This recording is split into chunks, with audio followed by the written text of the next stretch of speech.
The blade stopped 3 inches from Marcus Chen's throat. He didn't flinch. The warrior cub holding it was barely 4 feet tall, fur bristling silver-white across muscular shoulders, violet eyes burning with challenge. Behind the youngling, the queen of the Velkara stood motionless on her dais, her obsidian claws resting on the armrests of her throne. The entire royal chamber had gone silent. Marcus kept his hands visible, palms open. "I accept your challenge," he said quietly. The cub's ears flattened. "You mock me, human. You carry no weapon." "I don't need one." Marcus met the young warrior's gaze steadily.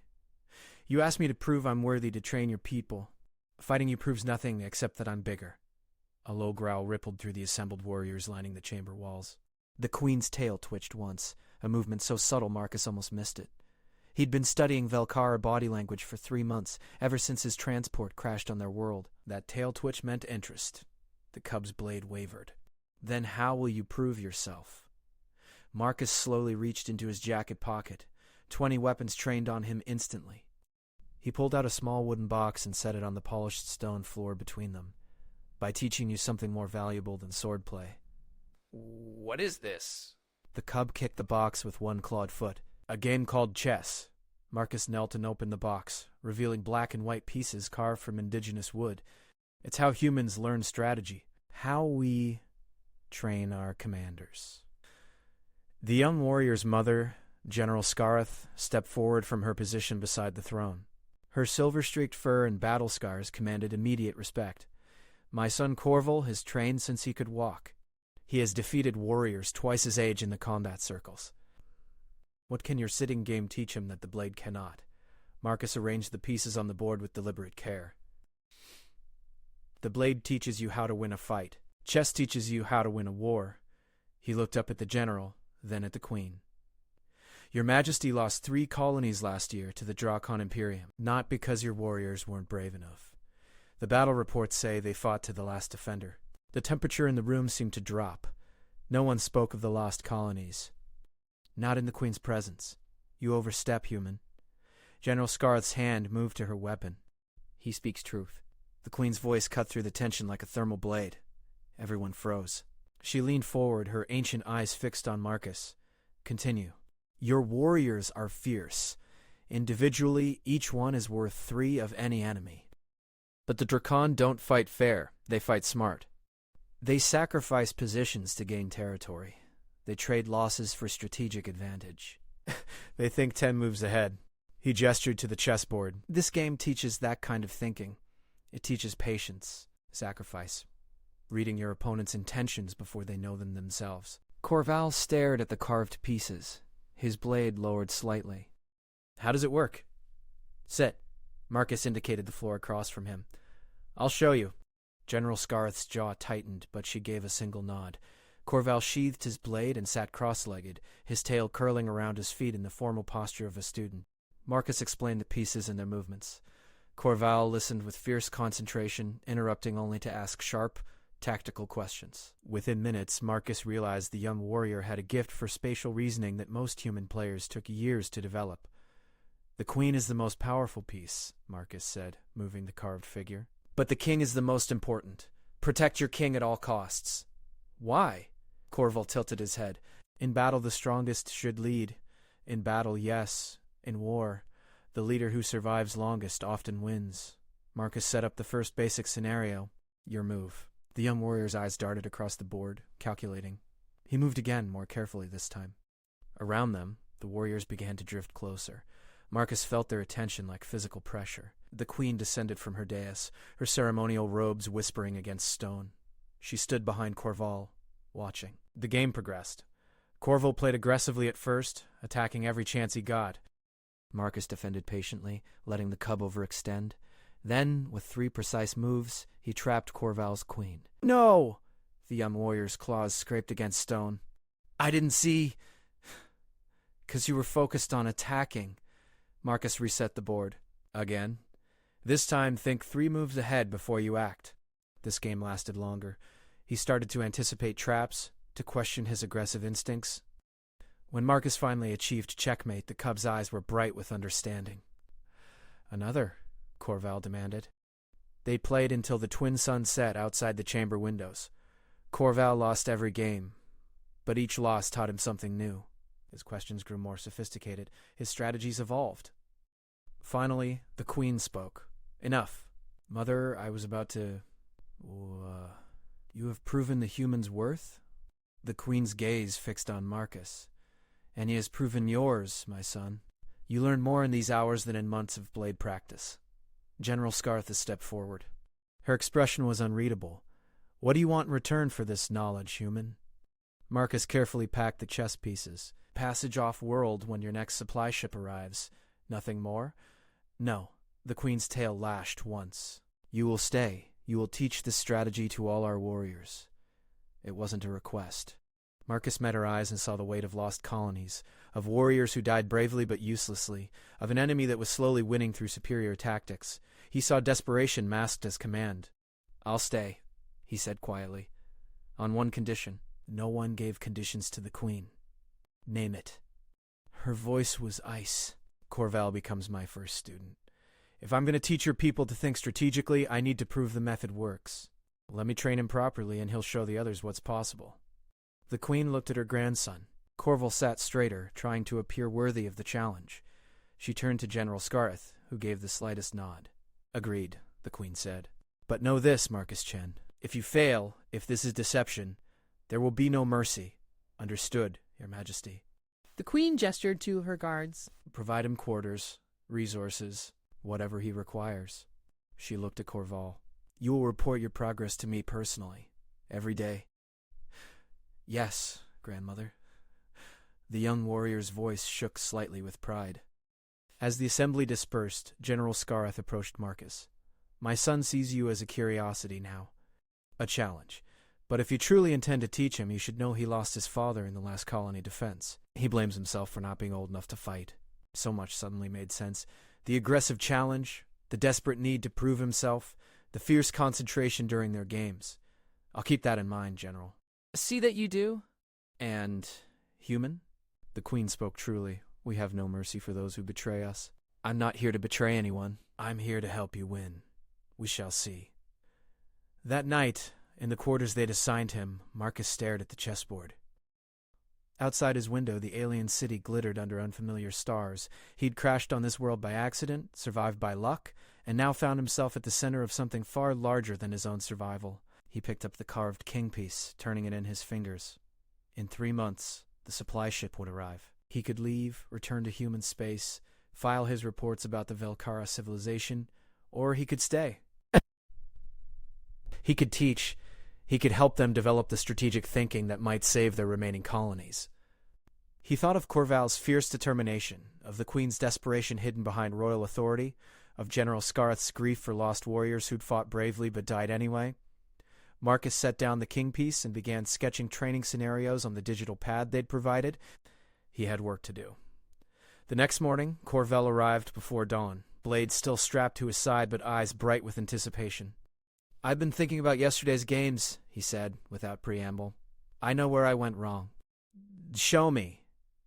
They set up the board. This time Corval played with patience Marcus hadn't seen before. The young warrior studied each position, questioning his instincts, thinking ahead. He still lost, but it took Marcus 47 moves instead of 23. Better, Marcus said. Much better. Then his expression grew serious. The warriors are talking. They say you're teaching me human weakness. That patience is cowardice. What do you think? The cub considered this carefully. I think there's a difference between being patient and being afraid. Yesterday I was aggressive because I was afraid of appearing weak. Today I was patient because I was confident enough to wait for the right moment. Marcus felt something shift in his chest. This wasn't just about chess anymore. This was about changing an entire military culture's approach to warfare. And it was working. Tell me about the colony defenses, Marcus said quietly. The ones that failed. Corval's ears flattened. My father died at Kalmarath Station. The Drakon sent wave after wave of fighters. Our warriors met them head-on every time. We fought with honor. And lost. The word came out barely above a whisper. Because honor without strategy is just decorated death. Marcus moved a piece on the board. Your instinct says attack, right? Charge forward, engage the enemy. Corval nodded. But if you wait 3 moves, Let them overextend, you can strike from an unexpected angle and win decisively. The question isn't whether you're brave enough to fight, it's whether you're smart enough to win. Understanding bloomed in the young warrior's eyes. You're saying my father didn't have to die. I'm saying the next offenders don't have to die the same way. Teach me everything. All of it. I need to learn.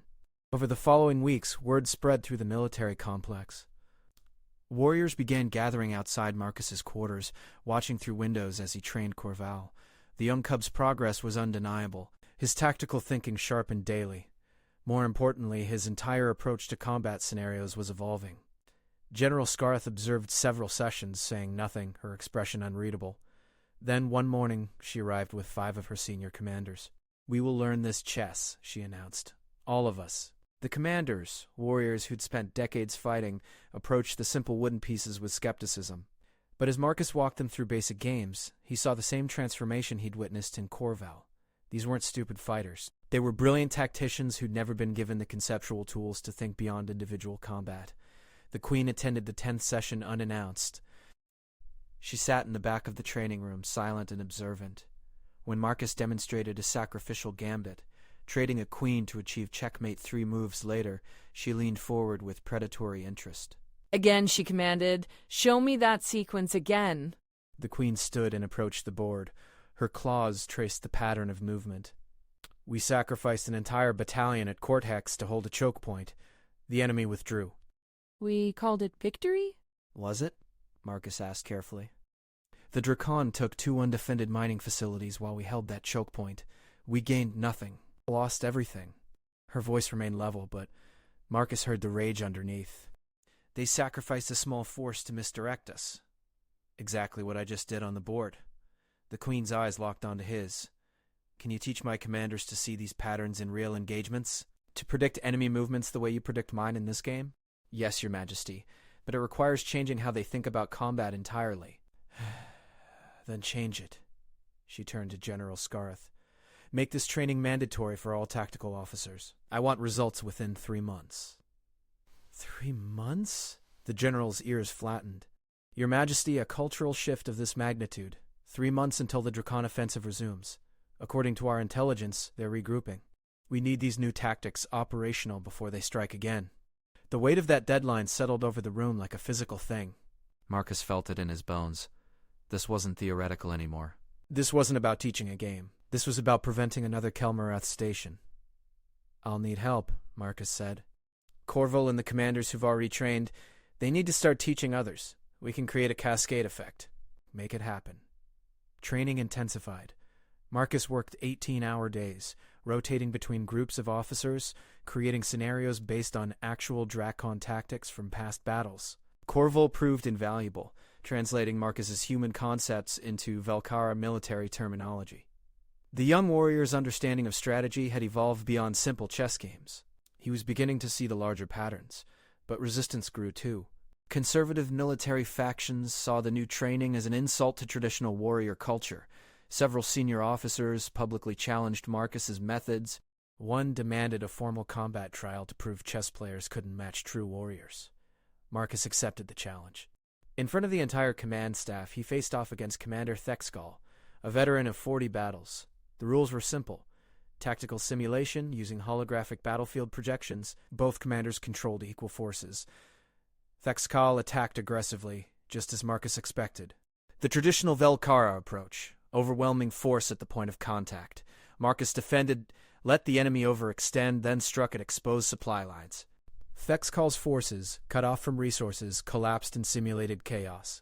The silence in the command center was absolute. Again, Thexkal growled. Best of 3. They fought twice more.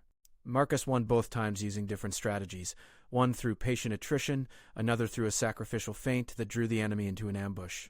By the 3rd defeat, Thexkal was staring at the holographic projection with new understanding. "I've won 40 battles using strength and courage," the commander said quietly. "You just taught me I've been fighting like a child with a stick." "No," Marcus corrected. "You've been fighting with honor and bravery. I'm just showing you how to add wisdom to those qualities." Thexkal met his eyes. "Teach me." The resistance crumbled after that. Warriors who'd been skeptical now competed for spots in training sessions. Marcus trained instructors who trained others. The cascade was working. 6 weeks into the program, the Drakon attacked. Not a major colony, but a border outpost. Small, strategically insignificant by traditional standards. The garrison commander, newly trained in chess-based tactics, didn't take the bait. Instead of reinforcing the outpost, he recognized it as a diversion and tracked enemy supply ships to their staging area. He called in fleet support and destroyed the entire assault force before it could launch its real attack on a major industrial center. The Queen summoned Marcus to the throne room. Corval accompanied him, now officially designated as his liaison officer. General Scarth and the entire War Council were assembled. The Drakon lost 17 capital ships today, the Queen said. Our casualties were minimal. Commander Vexthor credits his new tactical training for his ability to see through their deception. She paused. This is the first decisive victory we've had in 3 years. Marcus felt the weight of every eye in the room. It's just the beginning, Your Majesty. The Drakon will adapt. They'll learn we're changing tactics and adjust their strategies. Then we must stay ahead of them, General Scarth said, which means advancing beyond basic chess strategy. Agreed. Marcus pulled up holographic displays. I want to introduce game theory, probability matrices, and multi-front strategic planning. But I need access to complete battle archives and intelligence on Drakon command structures. The Queen nodded to her intelligence chief. Provide him everything. Commander Chen, she used his military rank for the first time. You have proven your worth beyond question. I'm offering you formal command position within our strategic planning division.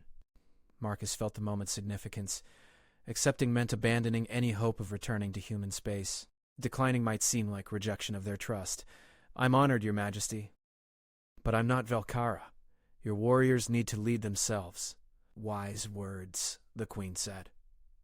Then I appoint you as strategic advisor with full authority to implement new training protocols. Corval will serve as your executive officer. At his grandmother's nod, he stepped forward formally. I accept this responsibility, Grandmother. Marcus Chen has taught me that true strength includes wisdom. I will help spread that teaching to all our forces. Over the following months, the war shifted. Not dramatically, the Drakon still held superior numbers and territory, but the Velkhara stopped losing. Small victories accumulated. Defensive positions held with fewer casualties. Ambushes succeeded where frontal assaults had failed. Marcus watched Corval grow from an impulsive cub into a thoughtful strategist. The young warrior still carried his blade everywhere, but now he thought before drawing it. He studied enemy patterns, anticipated their moves, and taught other young warriors to do the same. One evening, as they reviewed battle reports together, Corval set down his datapad. I understand now why you accepted my challenge that first day. Marcus looked up. Oh? You could have refused. Fought me. Humiliated me in front of the court. But you saw an opportunity to teach instead of to defeat. Corval's ears swiveled thoughtfully. That's the most important lesson, isn't it? That every challenge is a chance to create something better than simple victory. You've learned well. Because you taught well. The young warrior hesitated. The supply ship arrives next week. Will you leave? Would you, in my position? Corval considered this carefully. No. I'd stay and finish what I started, but I'm Velkhara. This is my home, my people. You have your own people, your own world. True? Marcus looked at the star charts on the wall. But your people need this training more than mine need one more strategic consultant. And honestly, I've never felt more useful than I do here. Then you'll stay? I'll stay. Relief flashed across Corval's features. Good. Because I've been developing a new training protocol based on your chess principles, and I need you to review it before I present it to the general. Marcus was impressed by the sophistication of the young warrior's thinking. He'd taken basic chess concepts and adapted them specifically to Velkhara unit tactics and pack dynamics. The next morning, General Scarth arrived unannounced at their strategy center. She reviewed Corval's protocol in silence, her tail twitching occasionally. Finally, she spoke. This is excellent work, grandson. You've honored your father's memory by becoming the strategist he would have been proud to serve with. Corval's eyes brightened. Thank you, Mother. The general turned to Marcus. And you, human. You've given us something more valuable than weapons or ships. You've given us a way to think that matches our enemy's cunning with our own wisdom. She paused. The Queen wishes to formalize your position permanently. Full citizenship, if you want it. Command rank. Resources to establish a strategic warfare academy. Marcus felt the magnitude of the offer. Full citizenship in an alien empire, a permanent home among people he'd learned to respect deeply, a purpose that mattered. I accept, he said quietly. All of it. News of the decision spread quickly. The response was overwhelmingly positive. Warriors who'd once viewed him with suspicion now treated him as an honored teacher.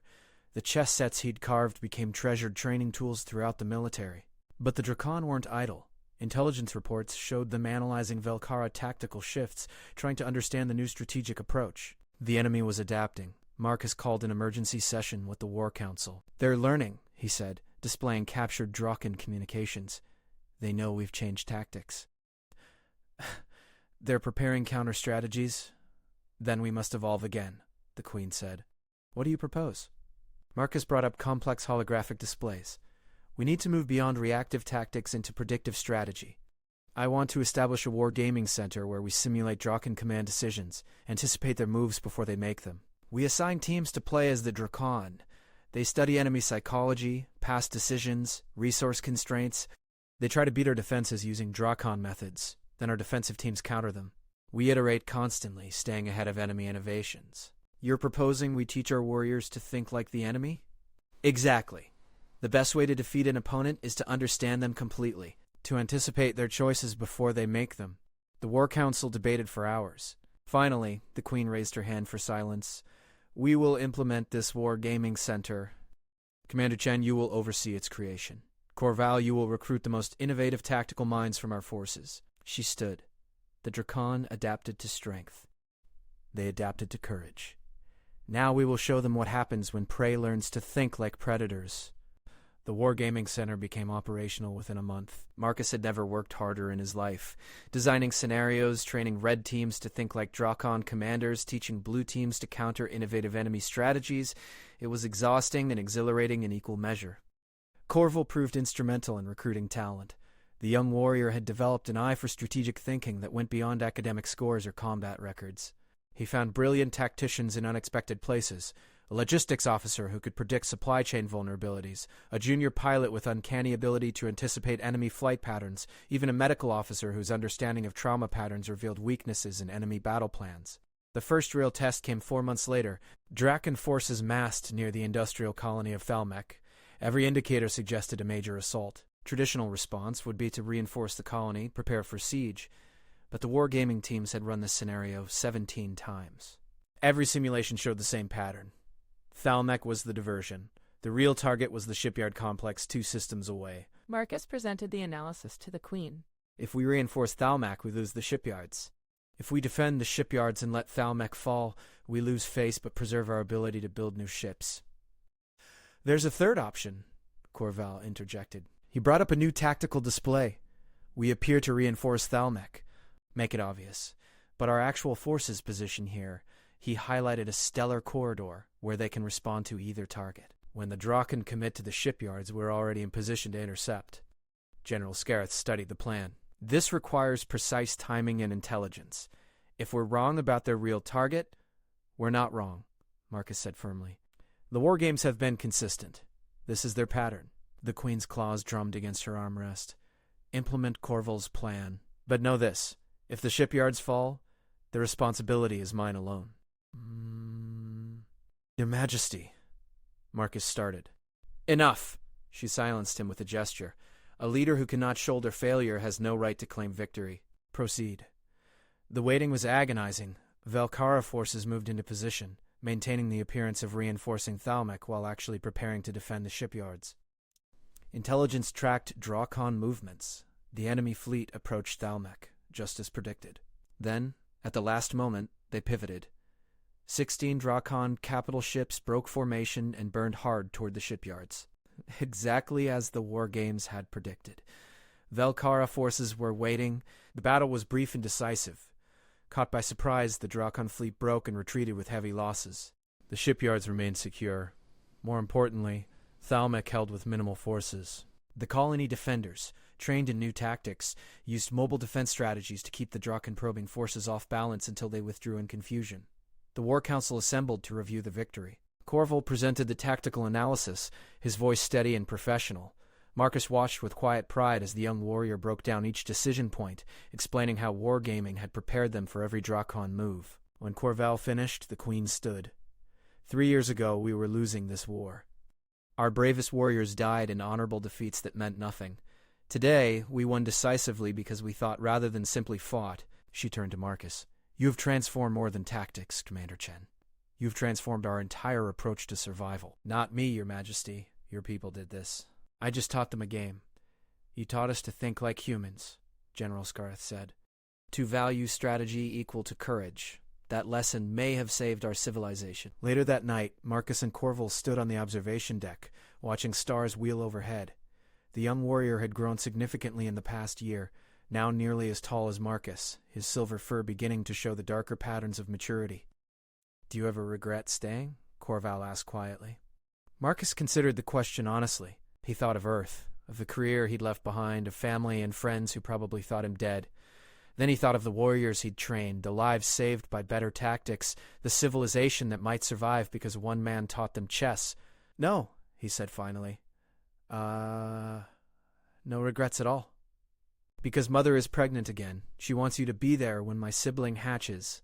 Says you'll need to start teaching strategic thinking early if we want the next generation to be as smart as I am. Marcus laughed, the sound echoing across the empty deck. Your humility is overwhelming. I learned from the best. Corval grinned, showing teeth. Besides, it's not arrogance if it's true. I beat you at chess yesterday. After losing 1,000 games first, I learned patience. Now I'm unstoppable. They stood together in comfortable silence, human and alien, teacher and student, watching the stars that marked the borders of a war that was slowly, finally turning in favor of those who thought before they fought. The chess set that started it all sat on a table in the Wargaming Center behind protective glass. Recruits touched it for luck before simulations. Veterans told stories about the day a human crashed on their world and taught a young warrior cub that wisdom could be stronger than swords. And in the royal archives, the Queen had ordered a chronicle written, the story of how one game changed the fate of an empire. Not through magic or force, but through something far more powerful, the simple act of teaching someone to think. Marcus Chen had proven his worth not by fighting, but by showing others how to fight smarter. And in doing so, he'd found something he never expected. A home among the stars, a purpose that mattered, and a family bound not by blood but by respect and shared struggle. The war would continue. The Drakon wouldn't surrender easily. But the Velkara were no longer just brave warriors fighting hopeless battles. They were strategists, thinkers, tacticians who honored their courage with wisdom, and that made all the difference.